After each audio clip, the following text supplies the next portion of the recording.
하나님의 말씀은 요한복음 11장 25절부터 27절까지 있는 말씀인데요. 우리 같이 합심하여 같이 읽겠습니다. 시작. 예수께서 이르시되 나는 부활이요 생명이니 나를 믿는 자는 죽어도 살겠고 무릇 살아서 나를 믿는 자는 영원히 죽지 아니하리니 이것을 네가 믿느냐? 이르되 주여 그러하리이다. 주는 그리스도시요 세상에 오시는 하나님의 아들이신 줄 내가 믿나이다. 아멘. 기도드리겠습니다.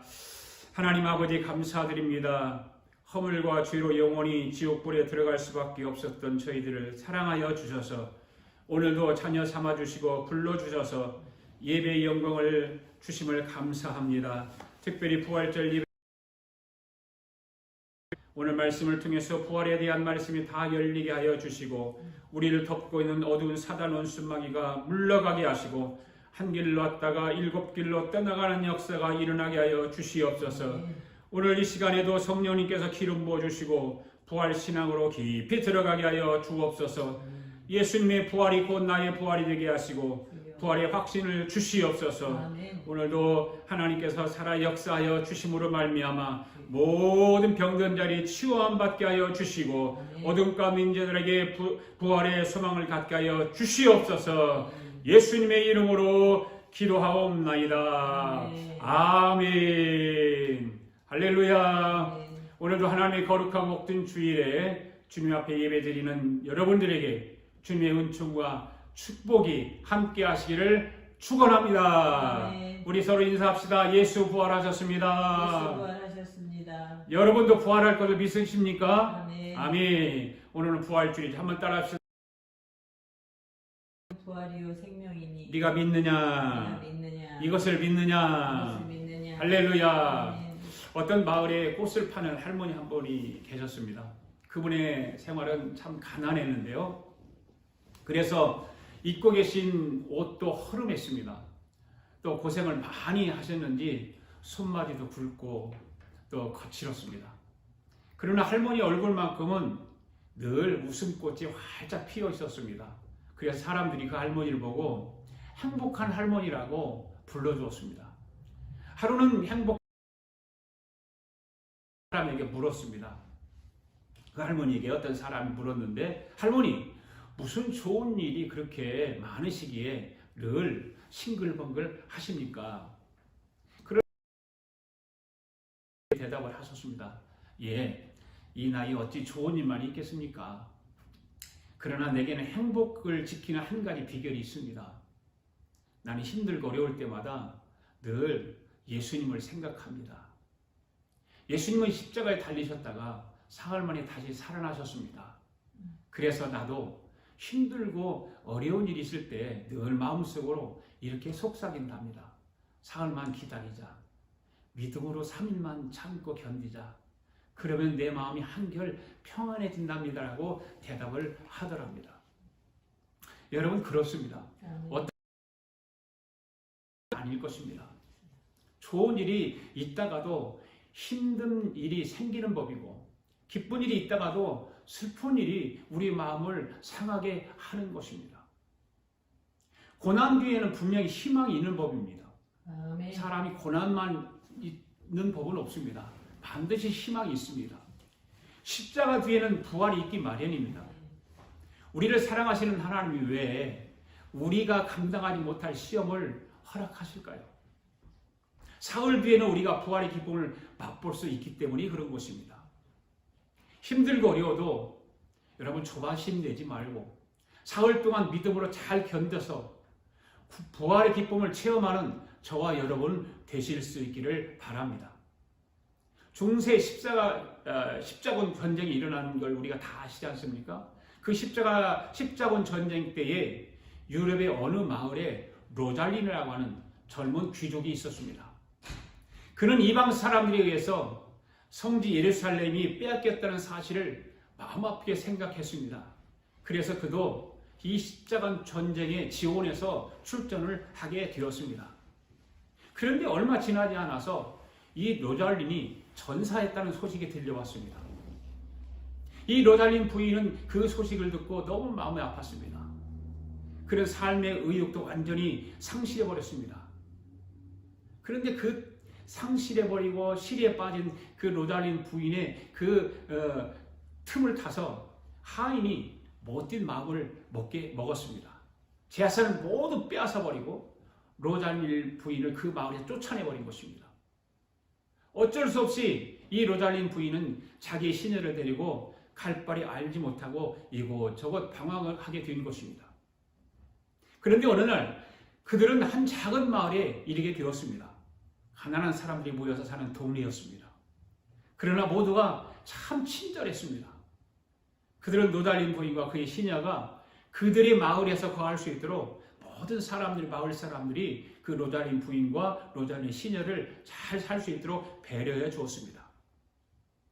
그러면서 로잘린 부인에게 닭이 한 마리 생겼습니다.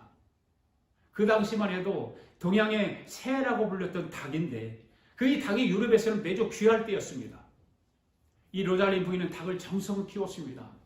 매일매일 낳는 달걀을 먹지 않고 모아두었습니다.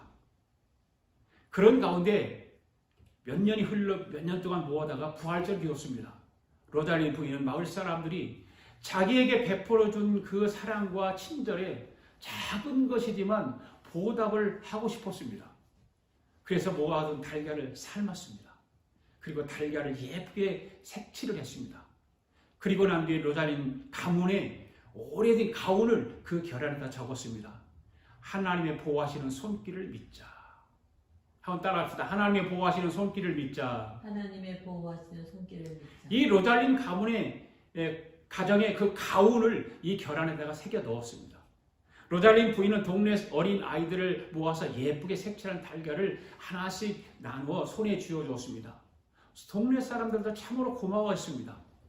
그날 오후였습니다. 한 초췌한 아주 허름한 소년이 그 마을에 나타났습니다. 그 어머니가 병들었다는 소식을 듣고서 고향 집으로 찾아가는 중이었습니다. 이 로잘린 부인은 그 아이의 손에다가 그 삶은 달걀을 쥐어주면서 병든 어머니에게 이 달걀을 꼭 갖다 주라고 말했습니다. 소녀는 삶은 달걀을 가지고 병든 어머니를 찾아갔던 도중이었습니다. 그는 기진맥진해서 허기진 모습으로 길바닥에 쓰러져 있는 십자군 병사 한 사람을 만나게 됩니다. 그 소녀는 병든 어머니에게 주려고 가지고 갔던 달걀을 십자군 그 병사에게 주었습니다. 이 허기진 병사는 너무나 고맙게 생각을 하고 그걸 받아 쥐고 먹으려고 껍질을 까는데 그만 깜짝 놀라고 말았습니다. 거기에는 자기 집 가훈이 적혀 있던 것입니다. 하나님의 보호하시는 손길을 믿자 라고 하는 그 자기 집의 가훈이 결안에 적혀 있는 걸 보았습니다. 그는 바로 젊은 귀족 로잘린이었던 것입니다. 그는 십자군 전쟁에 나가서 사망했다고 소식을 들었는데 죽지 않았던 것입니다. 그래서 그는 전쟁이 끝난 뒤에 집으로 돌아왔습니다. 그가 와서 보니까 아내는 어디론가 떠나간 뒤였습니다. 그는 아내를 찾아서 이리저리 헤매다가 기진맥진해서 길거리에서 쓰러지고 있었던 것이죠. 그런데 그 달걀이 계기가 되어서 사랑하는 아내를 만나게 되었던 것입니다. 그래서 이 로잘린 부부는 그때부터 부활절이 되면 달걀을 삶고 예쁘게 색칠한 뒤에 이웃들에게 나눠주기 시작한 것입니다. 그것이 부활절 달걀 나눠주는 유래가 된 것입니다. 뜻깊은 부활절을 맞이해서 우리에게도 부활의 기쁨과 축복이 충만하게 체험되기를 바랍니다. 할렐루야. 오늘 본문 말씀은 우리가 잘 아는 내용입니다. 나사로가 죽었습니다. 슬픔을 당했습니다. 죽은 지 나흘이나 되었어요. 예수님은 슬퍼하는 마르다를 찾아오셔서 그를 위로하시면서 이렇게 말씀하시죠. 25절과 26절 말씀 한번 읽어볼까요? 시작. 예수께서 이르시되 나는 부활이요 생명이니 나를 믿는 자는 죽어도 살겠고 무릇 살아서 나를 믿는 자는 영원히 죽지 아니하리니 이것을 네가 믿느냐? 그러면서 예수님은 마르다에게 물어요. 네가 이것을 믿느냐? 나는 부활이요 생명이니 나를 믿는 자는 죽어도 살겠고 무릇 살아서 나를 믿는 자는 영원히 죽지 아니하리라. 이것을 네가 믿느냐? 예수님이 마르다에게 묻습니다. 그 마르다는 대답을 하죠. 주여, 그렇습니다. 내가 믿습니다. 라고 대답을 해요. 그러면서 마르다는 한 걸음 더 나가서 27절에서 뭐라고 그럽니까? 시작. 예수 주여 그러하이다. 주는 그리스도시요 세상에 오시는 하나님의 아들이신 줄 내가 믿나이다. 아멘. 사랑하는 성도 여러분, 나의 생명이신 분은 틀림없이 그리스도이십니다. 아멘. 믿습니까? 세상에 오신 하나님의 아들이신 것을 여러분은 확실히 믿습니까? 아멘. 마르다는 예수님께서 자기 신앙 고백을 예수님께 자기 신앙을 고백한 것입니다. 그로 인해서 마르다의 집에 놀라운 부활의 역사가 일어나는 것이죠. 네. 죽은 나사로를 예수님이 살려주셨습니다. 할렐루야.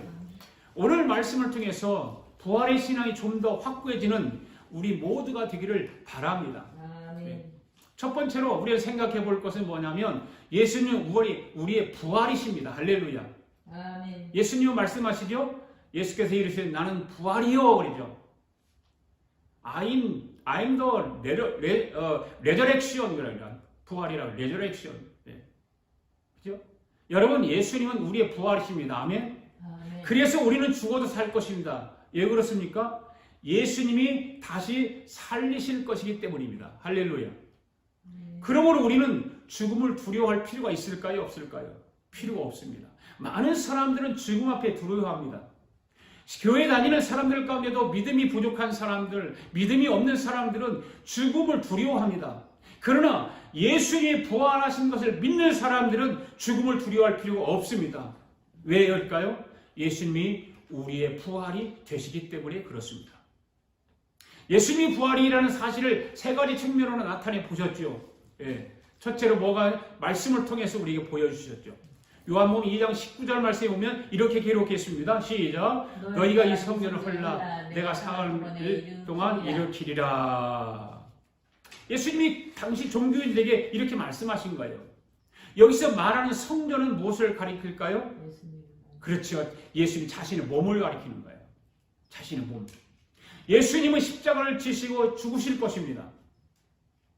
그러나 사흘 만에 다시금 사망의 권세를 깨치고 살아나실 것을 예언적으로 말씀하신 것입니다. 예수님은 자신의 부활에 대해서 말씀으로 계속해서 우리에게 가르쳐 주시죠. 그 두 번째는 뭐예요? 예수님은 우리의 부활이라는 사실을 기적을 통해서 나타내 보여주셨어요. 예수님은 죽은 나사로를 살리셨습니다. 예수님이 회당장 야이로 딸을 살리셨습니다. 나이성 과부의 죽은 아들을 살리셨습니다. 물론 이 부활은 일시적인 부활입니다. 그들은 다 죽었기 때문입니다. 그러나 예수님은 죽은 자를 다시금 살리시는 기적을 통해서 우리의 부활이 되신다는 사실을 분명하게 보여주신 것입니다. 믿습니까? 그 다음에 세 번째는 뭡니까? 예수님은 우리의 부활이라는 사실을 자신의 부활을 통해서 나타내 보여주셨습니다. 예수님은요, 십자가를 지시고 우리를 대신해서 죽으셨습니다. 그러나 사흘 만에 사망의 권세를 깨치고 다시금 살아나신 것입니다.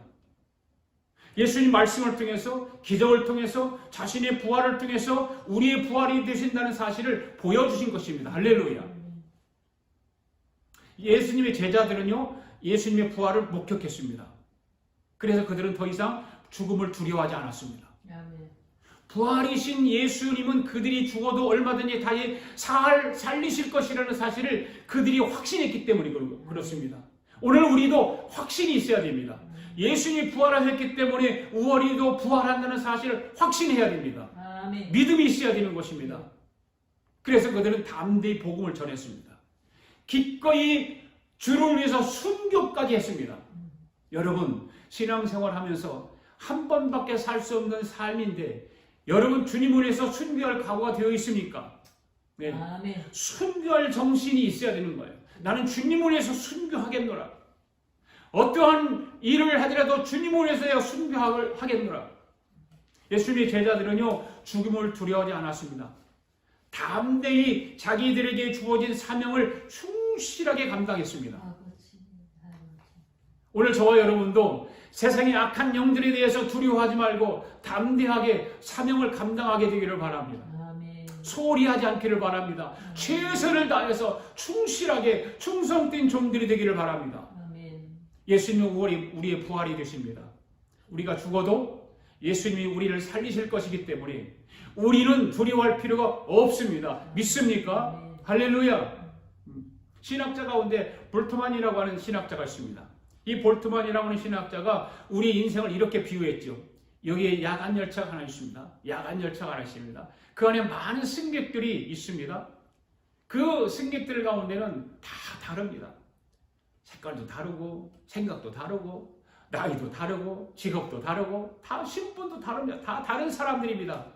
한 가지 공통된 점은 누구든지 간에 각자를 위해서 울려 퍼지는 종소리를 들을 때 정해진 정거장에서 내려야 한다는 것이죠. 밖은 어둡습니다. 캄캄합니다.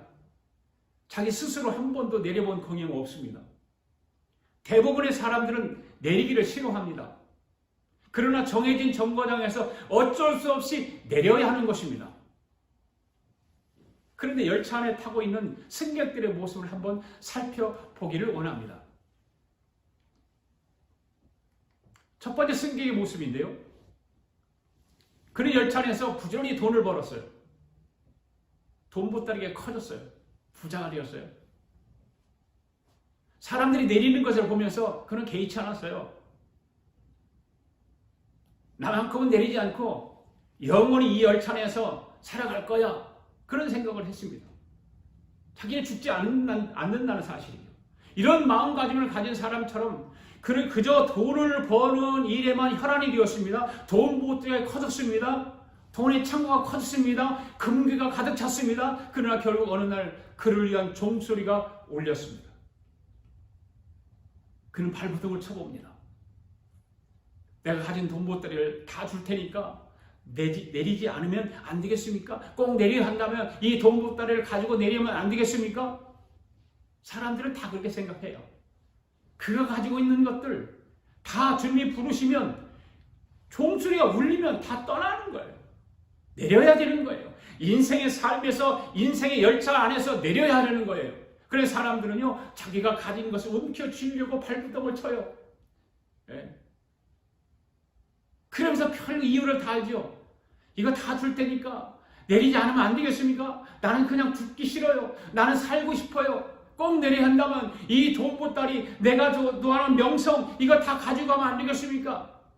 그러나 그도 결국은 빈몸으로 쓸쓸하게 내릴 수밖에 없다는 사실이죠. 둘째 승객의 모습입니다. 그는 글을 쓰는 사람입니다. 작가입니다. 그가 내리고 난 뒤에 많은 사람들이 그가 남긴 글을 보면서 감동을 받았습니다. 셋째 승객의 모습입니다. 그는 열차를 부지런히 돌아다니면서 병든 사람, 가난한 사람을 열심히 도왔습니다. 선한 일을 많이 했습니다. 그러다 과로로 쓰러져 버렸습니다. 그 자신이 병들어 버린 것이죠. 그가 내리고 난 뒤에 많은 사람들이 그를 아쉬워했습니다. 그리고 때가 되면 그를 추모하게 됐습니다. 몇몇 사람들은 그의 삶을 본받아서 그가 한 일을 계속하게 됐습니다. 여러분들은 어느 승객과 같은 삶을 지금 살아가고 있습니까? 한번 생각해 보아야 될 것입니다. 또 다른 승객의 모습이 하나 있습니다. 넷째 승객의 모습입니다. 그는 자기에게 주어진 일을 하면서 때를 따라 힘써 자기 주변에 있는 사람들에게 이렇게 호소를 합니다. 여러분 언젠가는 우리에게 종소리가 울릴 때가 있을 것입니다. 그때는 우리가 내려야 하는 것입니다. 그러나 절망하지 마십시오. 그것은 마지막을 알리는 신호가 아닙니다. 영원이라는 열차에 올라타라고 하는 신호인 것입니다. 새롭게 출발을 하라고 하는 신호인 것입니다. 희망을 가지십시오. 용기를 가지십시오. 그 확신에 차서 외치는 그 음성은 주변에 있는 사람들에게 용기와 희망을 북돋워 주었습니다. 사랑하는 성도 여러분, 예수님은 우리의 부활이십니다. 우리는 죽어도 살 것입니다. 아멘. 아멘. 죽음을 두려워하지 말아야 되는 것입니다. 우리도 넷째 승객처럼 내 삶 속에서 예수님의 부활이요 생명이라는 사실을 힘써 증거해야 될 줄로 믿습니다. 아멘.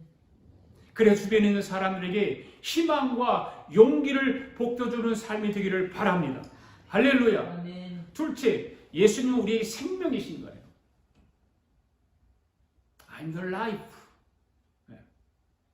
예수님은 우리의 생명 되세요. 예수님은 26절에서 이렇게 말씀하십니다. 한번 읽어볼까요? 예수께서 이르시되 나는 생명이요 그랬어요. 무릇 살아서 나를 믿는 자는 영원히 죽지 아니하리라. 여기서 살아서 나를 믿는 자는 육이 산 사람이 아니라 뭐가 산 사람일까요? 영이 산 사람을 의미하는 것이죠. 영이 산 사람은 어떤 사람이에요? 거듭난 사람.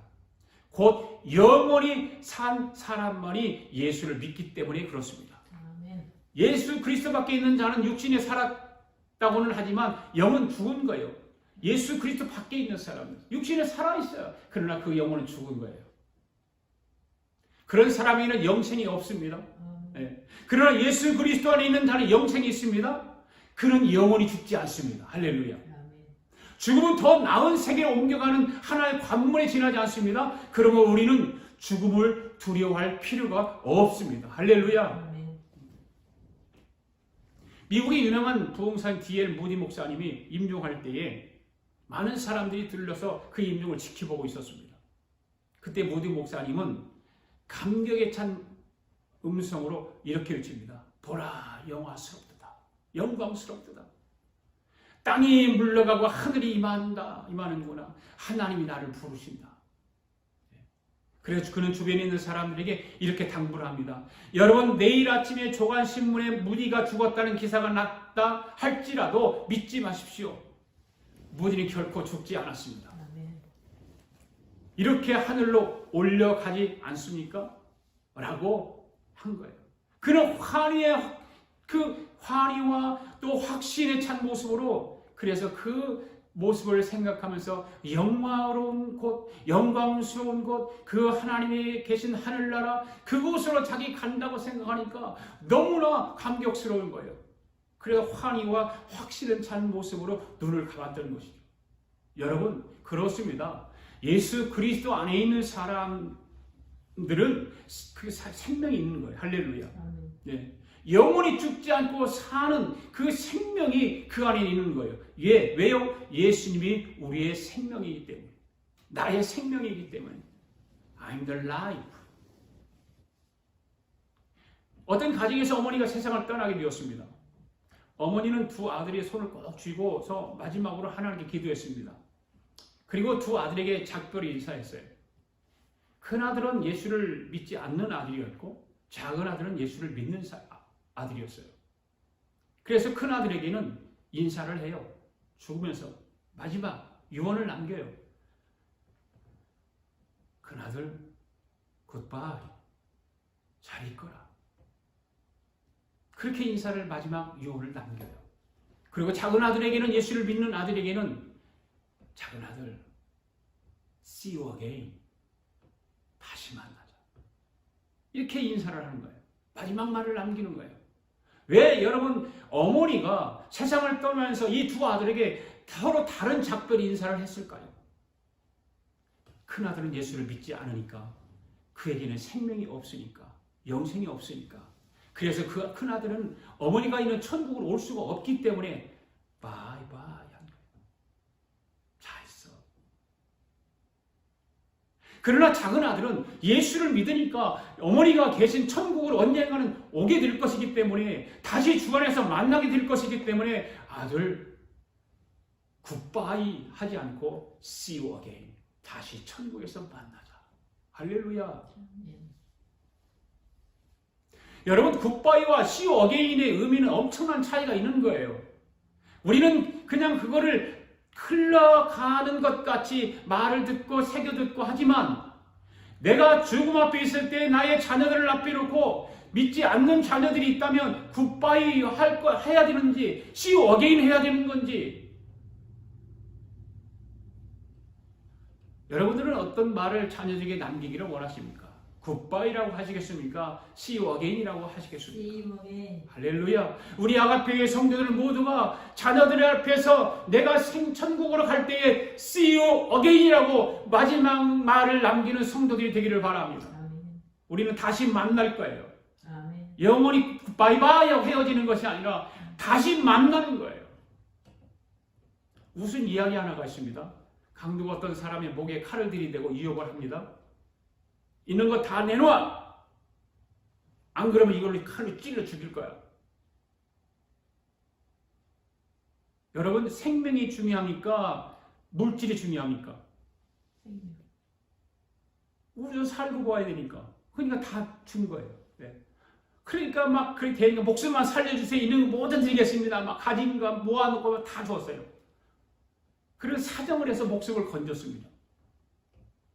그런데 그는 그 일이 있고 난 뒤에 늘 그때 일을 생각하면 깊은 뉘우침과 감동이 그 마음속에서 감돌게 되었다는 거예요. 왜 그랬을까요? 하나님은 나에게 생명을 주셨건만, 예수 그리스도께서는 나에게 영원한 생명을 주셨건만, 그것을 알면서도 또 그 사실을 믿으면서도 그는 예수님에게는 이런 신앙을 고백을 해본 적이 없다는 거예요. 예수님, 내게 생명을 주셨으니 내가 가진 모든 것 다 예수님의 것입니다. 나에게 생명을, 새 생명을 주었으니 내가 가지고 있는 건 모든 것 주님의 것입니다. 아멘. 다 예수님께 드립니다. 다 가져가세요라고 해본 적이 없다는 거예요. 말도 해본 적이 없고 드려본 적도 없다는 거예요. 하나님께 드릴 때는 언제나 인색했습니다. 아주 인색했어요. 인색하니까 11조는 할 리가 없겠죠.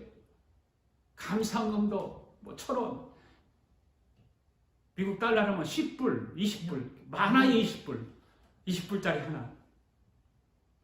그러면서도 강도 앞에서는 목숨만 살려주면 모든 것을 드리겠다고 고백을 하는 거예요.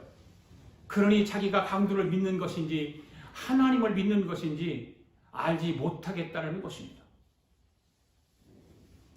사랑하는 성도 여러분, 예수 그리스도는 우리의 생명 되십니다. 예수님은 우리에게 영원한 생명을 주시는 분이십니다. 아멘. 예수님 안에서만 생명이 있습니다. 예수님 밖에서는 생명이 없습니다. 할렐루야. 예수님은 우리의 부활이요 생명입니다. 믿습니까? 아멘. 이 사실을 믿는 사람은 죽어도 살 것입니다. 이 사실을 믿는 사람은 영원히 죽지 않을 것입니다. 아멘. 할렐루야. 세 번째는 예수님이 우리에게 물으시는 질문이 있어요. 그 질문이 무엇일까요? 26절 시작. 무릇 살아서 나를 믿는 자는 영원히 죽지 아니하리니 이것을 네가 믿느냐? 이것을 네가 믿느냐? Do you believe this? Do you believe this? 이것을 네가 믿느냐? 나는 부활이요 생명이니 이 말씀을 하시면서 예수님 마르다에게 물으세요. 네가 이것을 믿느냐? 하고 예수님 물었을 때 마리아는 어떻게 대답을 했을까요? 주여, 그러합니다. 주님은 나의 부활이시오 나의 생명이신 것을 내가 믿습니다. 마르다는 거기서 한 걸음 더 나가서 27절에서 뭐라고 그럽니까? 시작. 이르되 주여 그러하이다. 주는 그리스도이시오 세상에 오시는 하나님의 아들이신 내가 믿나이다. 나는 부활이시오 나의 생명이신 예수님 그리스도시오 세상에 오시는 하나님의 아들이심을 틀림없습니다. 이것을 내가 믿습니다. 그리할 때 마르다의 가정에 어떤 일이 일어났어요? 부활의 역사가 일어난 거예요. 아멘. 할렐루야. 부활의 축복이 나타난 거예요. 죽었던 나사로가 나흘 만에 예수님이 다시금 살려주신 거예요. 할렐루야. 그 믿음 때문에, 그 고백 때문에 내가 믿습니다. 하나님의 아들인 것을 믿습니다. 오늘 우리에게도 이 믿음이 있어야 할 줄 믿습니다. 아멘. 태양빛이 여러분 아무리 강하고 밝게 비친다 할지라도 뚜껑을 닫아놓은 항아리 속은 비칠 수가 없는 거예요.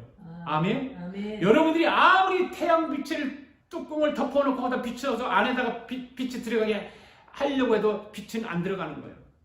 내 마음을 열지 않으면 예수님은 우리의 부활이시오 우리의 생명이 되시지만 예수님의 능력은 나타날 수가 없는 것입니다. 여러분 마음을 열어야 됩니다. 그래야 예수님의 부활이신 예수님의 생명이 여러분 속에 들어가서 능력이 나타나는 거예요. 아멘. 할렐루야. 아멘. 네. 마음을 열고 믿음을 가지고 받아들여야 되는 것입니다. 적극적인 사고방식을 제창해서 우리에게 잘 알려진 노먼 빈센트 박사의 이야기는요. 그는 목사가 되기 전에 다른 꿈이 있었어요. 신문 기자가 되는 꿈이었답니다. 그는 젊어서부터 내가 하면 된다는 확신과 신념 속에 살아요. 내가 하면 된다. 나는 무엇인지 할 수 있어. 네. 그는 대학에 다니면서 학점관리를 아주 잘했습니다. 사회봉사활동을 열심히 했습니다.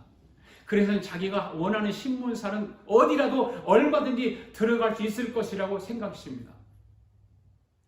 그는 자기가 원하는 신문사에 시험을 치르고 면접도 보았습니다. 이제 시험 합격 통지서가 오기만을 기다리고 있습니다. 드디어 기다리고 또 우편물이 집에 도착했어요. 막 기분이 들떠서 막 가슴이 두근두근 뛰어서 기대한 마음을 가지고 우편물을 열어보니까 그는 깜짝 놀라고 말았습니다. 거기는 이렇게 적혀 있었습니다. 당신은 신문기자가 될 자질이 없는 사람으로 판명되었습니다. 그래서 우리 신문사에는 당신을 채용할 수 없음을 알려드립니다. 이렇게 적혀 있는 거예요. 그는 이제까지 자기 삶을 어떻게 살았습니까? 하면 된다. 나는 할 수 있다. 나는 무엇인지 할 수 있다. 신념, 자기의 신념을 가지고 살았던 것이죠. 그런데 그 통지서를 받고 신념이 한순간에 무너지고 만 거예요. 그는 그 뒤에 하나님 말씀이 성경을 읽는 가운데 자기의 문제가 무엇이 있는지를 깨닫게 되었습니다. 어떤 문제가 있었을까요? 빌립보서 4장 13절의 말씀, 내게 능력 주시는 자 안에서 내가 모든 것을 할 수 있느니라. 이 필은 지금까지 뒷부분을 내가 모든 걸 할 수 있다에만 집중을 했던 거죠. 나는 모든 것을 할 수 있다. 나는 무엇인지 할 수 있다. 무엇인지 자기가 노력하며 애쓰며 다 할 수 있다라고 생각한 것입니다. 그런데 그의 문제가 무엇이었을까요, 여러분? 앞에 있는 말씀을 빼먹은 거예요. 내게 능력 주시는 자 안에서 내가 할 수 있는 것이지. 사람이 아무리 애쓰고 노력한다고 해서 그것이 되겠습니까? 그는 그것을 뉘우친 것입니다. 빌립보서 4장 13절을 한번 읽어볼까요? 시작. 내게 능력 주시는 자 안에서 내가 모든 것을 할 수 있느니라. 아멘. 여러분, 내가 하는 것이 아닙니다.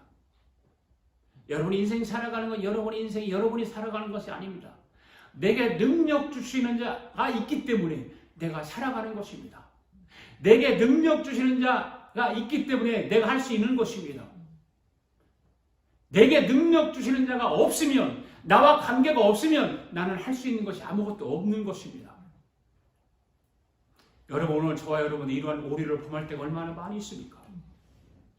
내가 노력하면 무엇이든지 할 수 있어? 나는 해낼 수 있어? 내가 무엇이든지 할 수 있을 것 같지만 여러분, 내가 할 수 있는 것은 아무것도 없어요. 바로 내게 능력 주시는 자 안에서 모든 것을 할 수 있습니다. 아멘. 그래서 필은 자기의 생각과 마음을 고쳐먹기 시작한 거죠. 그리고 나서 예수님이 주시는 능력을 받기 위해서 주의 종이 되기를 결심하고 신학교 들어갑니다. 그의 진료를 바꾼 거예요. 그걸 알고 난 다음에 내게 능력 주시는 자가 있다라고 해서 깨닫고 난 뒤에 진료를 바꿨어요. 그렇습니다. 내게 믿음이 있을 때 예수님은 나의 부활 되시고 나의 생명 되시는 거예요. 여러분, 내게 믿음이 있을 때예요. 여러분, 교회 다니고 교회 와서 예배드리고 찬양하고 말씀 듣고 참 좋죠. 이런 믿음이 있어야 되는 거예요. 내게 믿음이 있을 때 예수님의 부활이 내게 능력으로 나타나게 되는 거예요. 예수님의 생명이 내게 주어지는 거예요. 그래서 우리는 죽어도 살겠고 영원히 죽지 않는 영생을 누릴 수가 있는 것입니다. 아멘. 지금도 예수님 우리 각자에게 물으세요. 나는 부활이요 생명이니 나를 믿는 자는 죽어도 살겠고 무릇 살아서 나를 믿는 자는 영원히 죽지 않으냐. 이것을 네가 믿느냐? 아멘. 이것을 네가 믿느냐? 아멘. 여러분은 무엇이라고 대답하겠습니까? 하루에다 내가 주를 믿나이다. 할렐루야. 주는 그리스도죠. 세상에 오시는 하나님의 아들이신 줄 내가 믿습니다라고 확신하게 대답할 수 있어야 되는 것입니다. 우물쭈물하면 안 됩니다. 한참 생각해보고 대답해도 안 되는 것입니다. 이 대답은 그냥 주님이 물으시면 내가 바로 입에서 튀어나와야 됩니다. 그렇습니다, 주님. 내가 주님은 하나님의 아들이신 것을 내가 믿습니다. 이렇게 고백을 한 마르다와 같이 확실하고도 분명하게 대답할 수 있는 저와 여러분 되기를 바랍니다. 아멘. 이런 믿음의 고백을 가지고 세상을 살아가는 사람은 분명히 성공할 것입니다. 할렐루야. 이런 고백을 가지고 가정생활하는 사람은, 직장생활하는 사람은 직장에서 성공할 것이고 가정도 행복할 것입니다. 이런 고백을 가지고 사업을 하는 사람들 사업에도 성공할 것입니다. 우리가 이 세상에 살면서 축복을 누리지 못하는 것은 이런 믿음의 고백을 하지 못하기 때문입니다. 그저 교회 다닌다고 성전 뜰만 밟고 다니기 때문인 것입니다. 이 세상에 수많은 그리스도인들이 교회 다니지만 성전 뜰만 밟고 다니는 교인들이 얼마나 많습니까? 여러분들이 그렇게 그런 성도가 되지 않기를 바랍니다. 믿음의 고백을 통해서 마르다의 가정에 나사로가 다시 살아난 것처럼 여러분의 가정에 부활의 축복이 있기를 바랍니다. 부활의 기적이 일어나기를 바랍니다. 부활의 역사가 일어나기를 바랍니다. 우리 삶 속에도, 우리 가정 안에서도 분명하게 나타나는 이런 귀한 은혜가 있게 되기를 예수 그리스도의 이름으로 축원합니다. 할렐루야.